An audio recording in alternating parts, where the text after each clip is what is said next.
Hey guys, welcome back to Capturefish. Today's episode is all about the fall transition, how to catch largemouth bass during the fall time. What happens when a storm rolls through, like we have today. I'm somewhere in East Oklahoma, and I'm on this small little lake right here.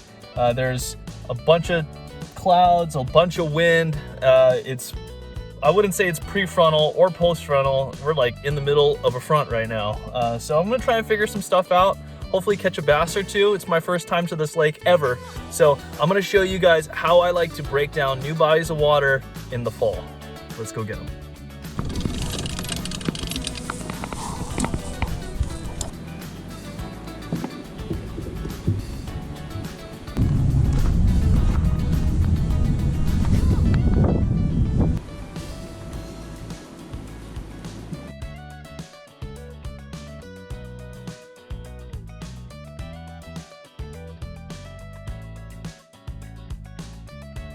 So I'm gonna tell you what I got rigged up right now with these conditions.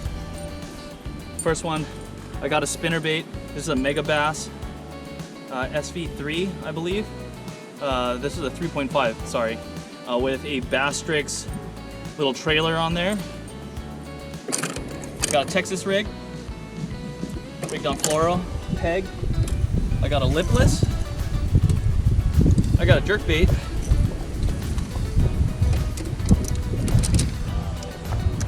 I got a chatterbait right here. I got a 7-inch Basstrix boot tail, and then a buzzbait. This is a Bass Union double buzz. Yeah, we're gonna try and figure it out today. I don't know what this place is like. I just know that there's bass in here. So let's get it. It's 65 degrees right now. It's like I'm in 8 foot of water, and there's a bunch of grass that almost tops out to the surface. So what I'm doing right now is I'm kind of like paralleling these outside weed lines right now, just trying to get an idea of where they're at. See, I'm marking some bait down at 12 foot. So since these are Florida strain bass, they don't take too good to cold fronts and whatnot. So whenever you have a cold front push in, sometimes these Florida strain bass kind of push out. So right now what I'm doing is I'm just trying to I'm just graphing while I'm casting. It looks like the other side of the lake is where all the wind is blowing to. So I'll probably end up on that side. I have a feeling the windward side is where I'm going to get most of my bites. But I just want to kind of get an idea of like what this is like and what's going on here. Just giving a feel for also my equipment as well. Just kind of getting ready for Louisiana next week. So just trying to feel what feels right on what rod and what weight feels good on what. But another thing I'm looking for right now too, guys, is are these little points. So here's a little point that comes up, so I might throw a Texas rig up there. And then there's another point right over there. And so usually that kind of holds fish. Since this, I'm assuming this isn't a very deep water place, but this place looks fishy, dude. This place looks fishy, I'm telling you. I don't know what it is about it, but it just looks fishy. My first time fishing in Oklahoma.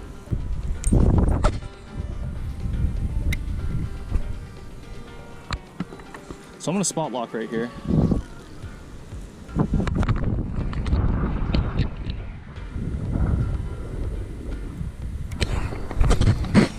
I'm gonna bomb a long cast right over that point.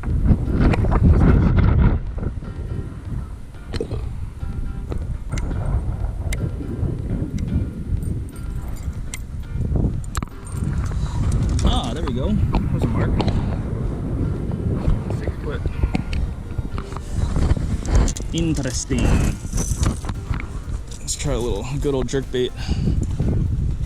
Especially with these conditions right now. This could be the deal. Water's kind of warm, 65 degrees.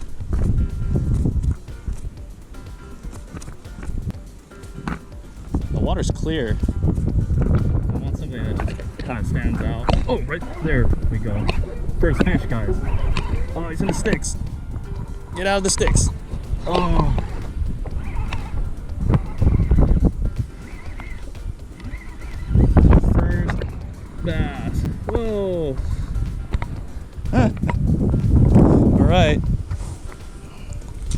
That's our first clue.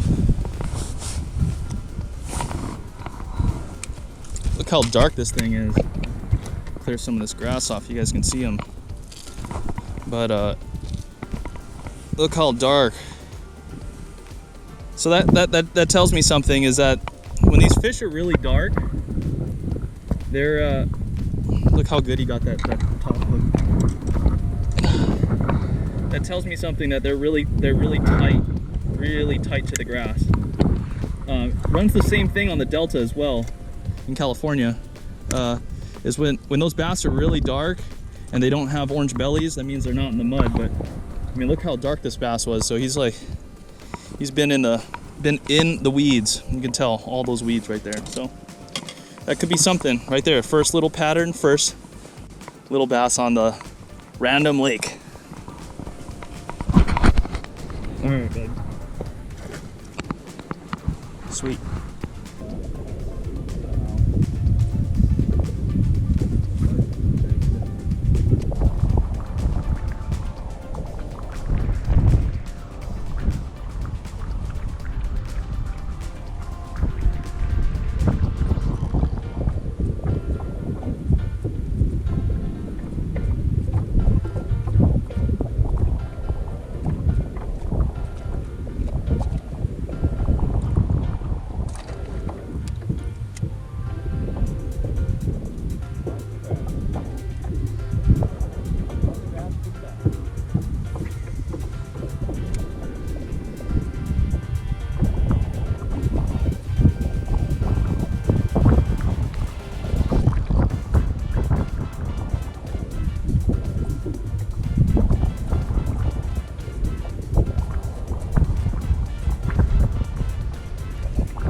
Like we've established a pattern.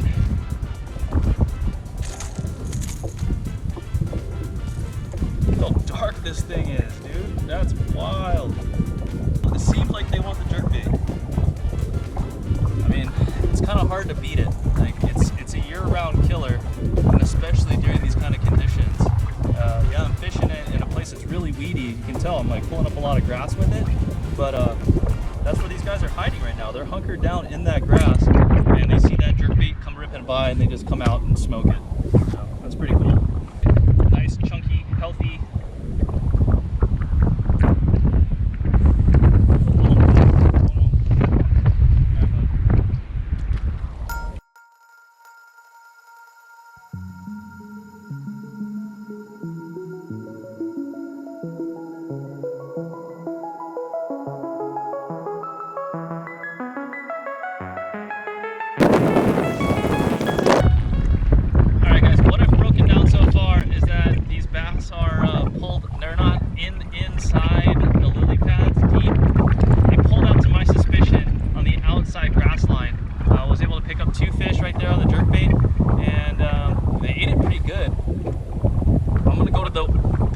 Side of the pond right now where the wind was blowing towards, and it's the bank that's been beating up with the wind. I really think this bank over here is going to produce something.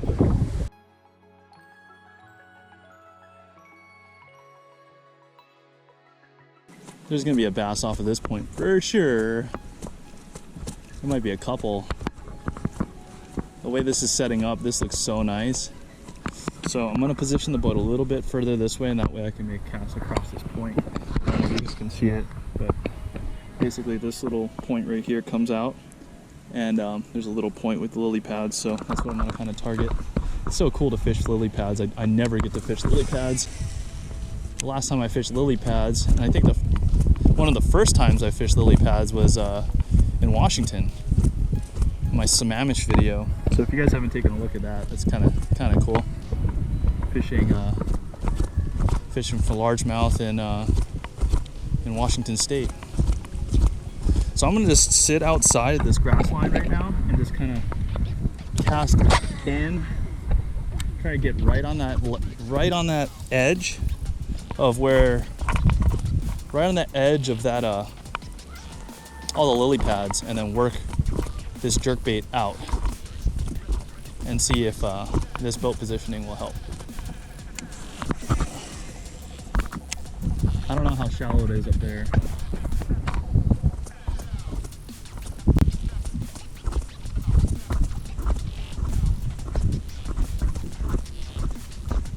Oh, I've seen a little fish jumping right over there.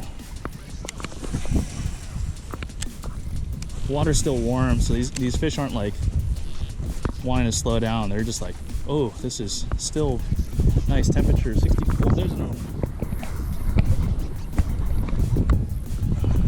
This one feels a little bit better, unless I got him funky.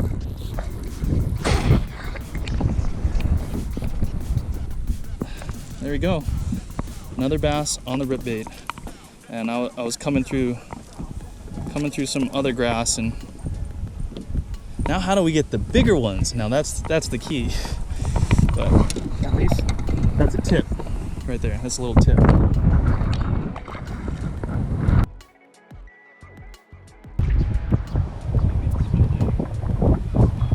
Nice and silent. You might want to swim. You never know. This wind's crazy, guys. It's coming like in and out. It like blasts a gust to like 30 miles per hour, and then it lays down, and then it blasts another gust, and then it lays down. I'm just glad it's not. I don't want to say it. I don't want to say it because I don't want to jinx myself. Nope, not finished. There you go. Jose with the spark shad. Let's give this a shot.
Okay.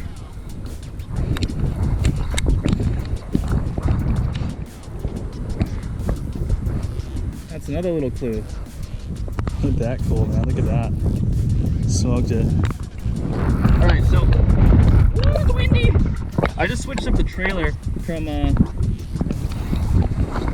a spark shad right here to a little crawl rage tail. Put this so this doesn't get in the lake, but yeah, another little clue. Man, he smoked it. That was so cool watching that thing come out. Sick.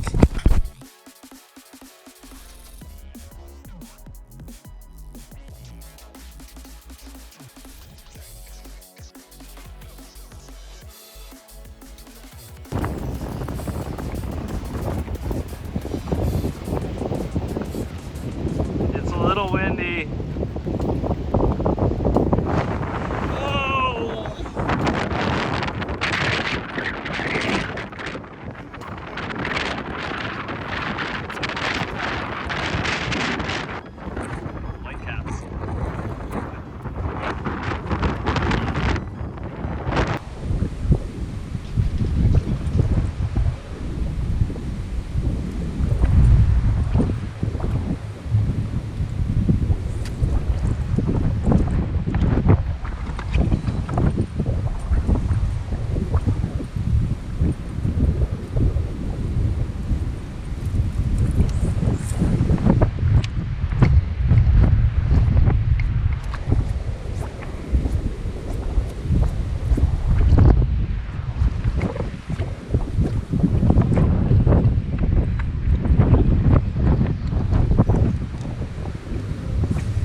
Whoa.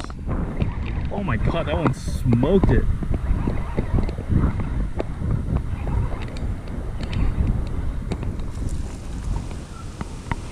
That was awesome.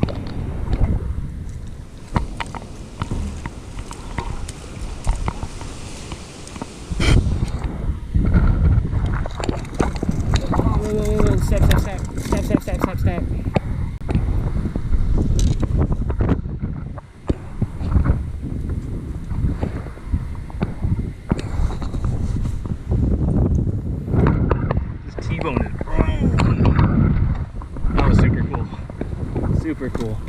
I love it when they eat it like that. If I sit further out in like, I don't know, 10, I think the boat was in like 10 or 11 feet, and then throw up shallow and then rip it out of the grass line, I think that might be the deal. Because that's I think that's the third fish that's come like that today. But cool Oklahoma bass. So cool with these colors. I do.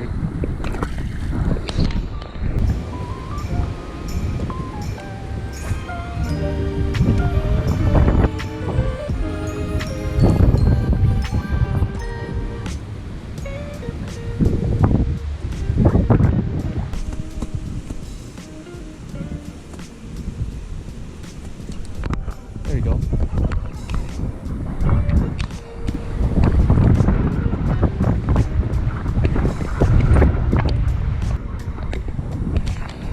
Must be a little school of them up there. Back-to-back cast.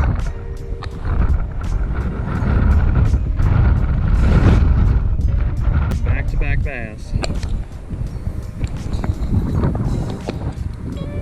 Alright, I think it's safe to say that we've established a pattern.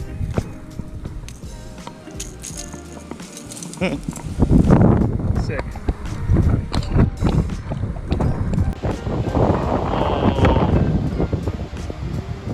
I don't think you guys understand how windy it is. There's another lake right below this. If these trees weren't here, woo!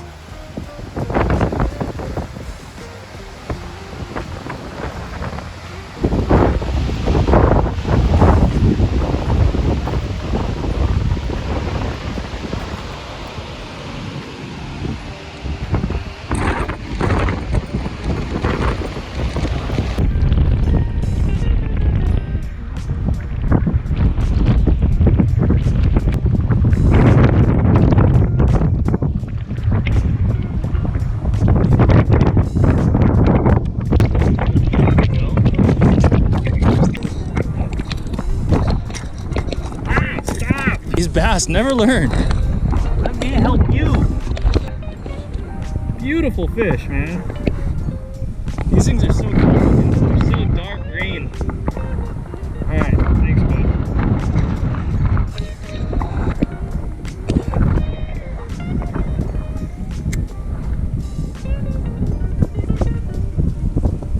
On. So fun.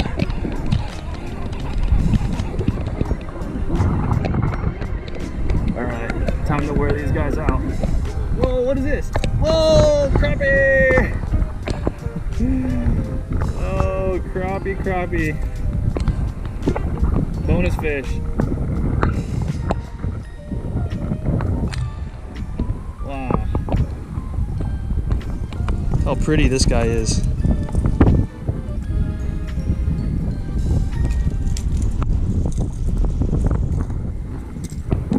Alright, Mr. Crappie.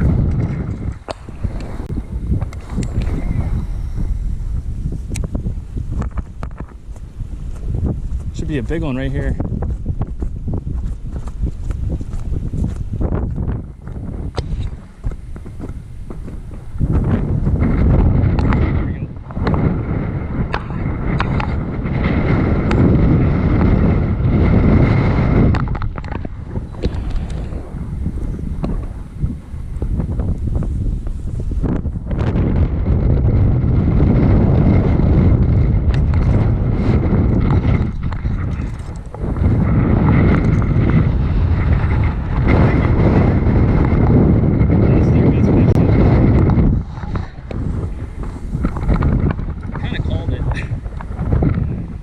So there should be a big one right there.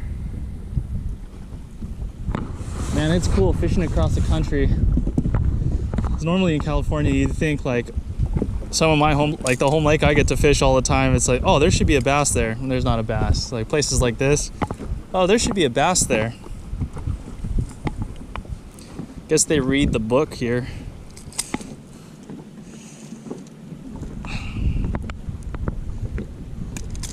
How to be a bass.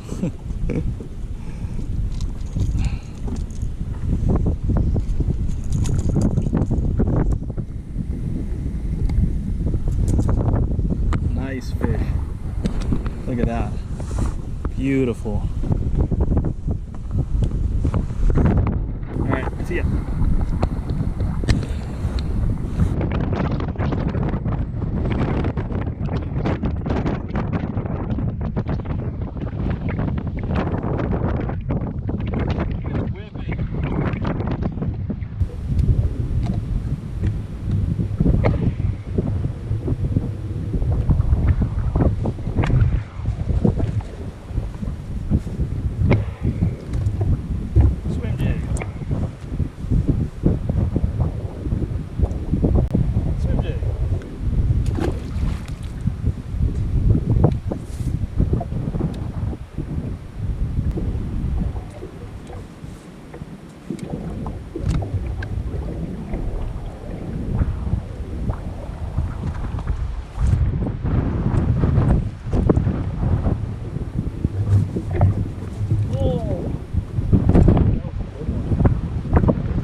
Fish over here. I want to come up and spot lock us right here. Here we go. 3, 2, 1. Come on. There we go.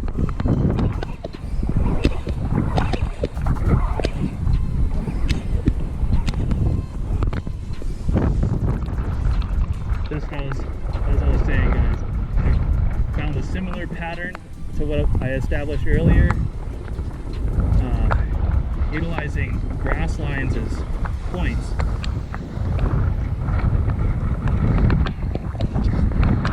And there you have it.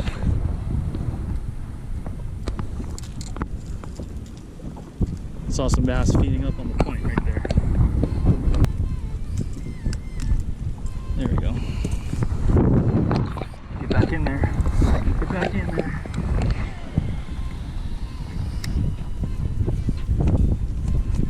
Three, 2, 1, and fish on right now. All right, my countdown's not that accurate right now.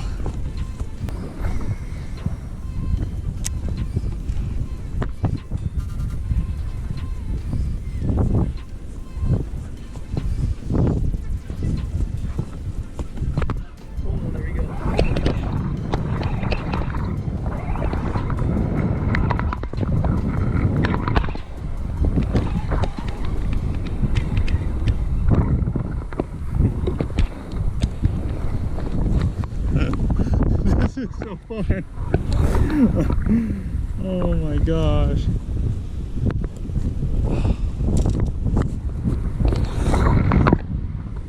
These fish in the grass are just so vicious, man.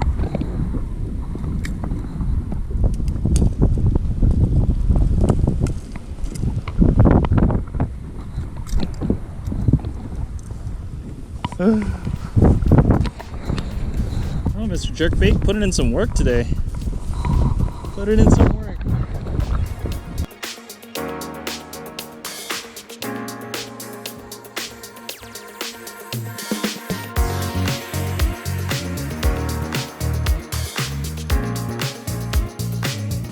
Right before the rain. That was kind of hectic. Not gonna lie, that was kind of hectic.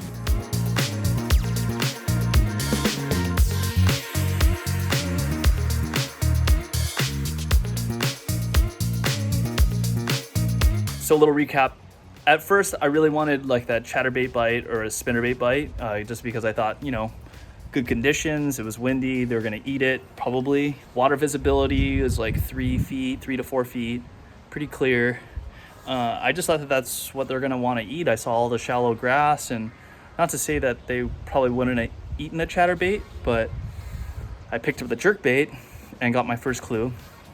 And it was kind of a reaction bite when I was pulling it out of the grass. And so, all right, okay, they're eating a rip bait out of the grass. But I wanted to figure out like a backup, a second, like a moving bait. And that's when I switched over to the uoze, the swim jig. It's just something a little bit different from the chatterbait. Maybe because this little lake gets pounded all the time. They always constantly, they're a little tuned in more with a chatterbait and a swim jig not. Either way, I started getting, I was throwing it at first, but then they weren't wanting a little swimmer tail. I changed it to a craw just because maybe it's staying higher up and it's ticking the grass a little bit more, causing a little bit more of a visual commotion. It's windy. Once I kind of figured out where those fish were located, because of this front, I knew that they weren't going to be uptight in the lily pads. Maybe if it was super sunny out, they would probably be in those bigger points, the more dense canopied out lily pads, but they were right on the outside of the grass line. And as soon as I kind of figured out exactly where they were with a jerkbait, I mean, it was game on. That was really, really fun. A couple of the super obvious places, like I was calling it out. The reason why it just seemed so good was because of the wind was on it. It was like a main lake point, and a point can either be a piece of grass or like a grass bed that comes out to an actual point, or a physical point that extends out a little bit further into the water. And so all these things create highways and stopways and ambush points for these bass to feed. And so that's why I really stuck with that jerkbait on those main lake points, and it produced. I don't want to wear myself out. I just wanted to go and catch a couple fish, and I definitely did. It was fun to figure out exactly what pattern that they were on. And today they wanted the jerkbait coming out of the grass. That was just the deal today. That and the swim jig. Figured it out. To show you guys what I was using today is this is a Mega Bass Vision 110. And this is a killer bait. And this is just the regular 110. Fishing it with a decoy snap swivel, and I was using a 14-pound test leader and a 30-pound test braid right there, and that was the deal. And this is on the 110 special. This is the Mega Bass Destroyer line 110 special. This is probably one of my favorite rods next to that braidless. And then the other thing I was getting them on was a swim jig, and this is the Uoze swim jig. This is a 3/8 ounce Uoze swim jig, and I just put a Rage Craw trailer on it, and that was it. That seemed to be the ticket. And what I was throwing this on was 17-pound test fluorocarbon. This is the Tour Versatile Levante Mega Bass rod as well, and then I was fishing it on a Lew's Speed Spool. That's a tongue twister. But this is my first time trying out these Lew's reels, and I actually like them pretty good. I got a deal on them from a friend, and they're actually holding up pretty good. So that's my combo for the swim jig. So I really appreciate you guys riding along with me today. Hopefully you enjoyed this video, and hopefully you learned a little something about fishing front conditions in the fall. I had a blast. Hopefully you guys did too. Go ahead and check out my new collaboration with Lateral Vision. This is a Lateral Vision and Capturefish collab. Got Diamond Head in the background, and I'm pretty pumped that I was able to work with them to kind of come out with this little collaboration piece. I got this, got a buff, and I also got a t-shirt as well. So any support from you guys is greatly appreciated. A percentage of that profit comes to me, so that really helps me out, and it helps out the channel. If you guys type in Capturefish, that gives you 15% off your entire order. Either way, hopefully you guys enjoy this video. Like I said, if you guys haven't hit that subscribe button, hit that subscribe button. I drop a new video every single Monday. But hey, until the next time, you guys keep a tight line, and I'll see you out on the water. Aloha.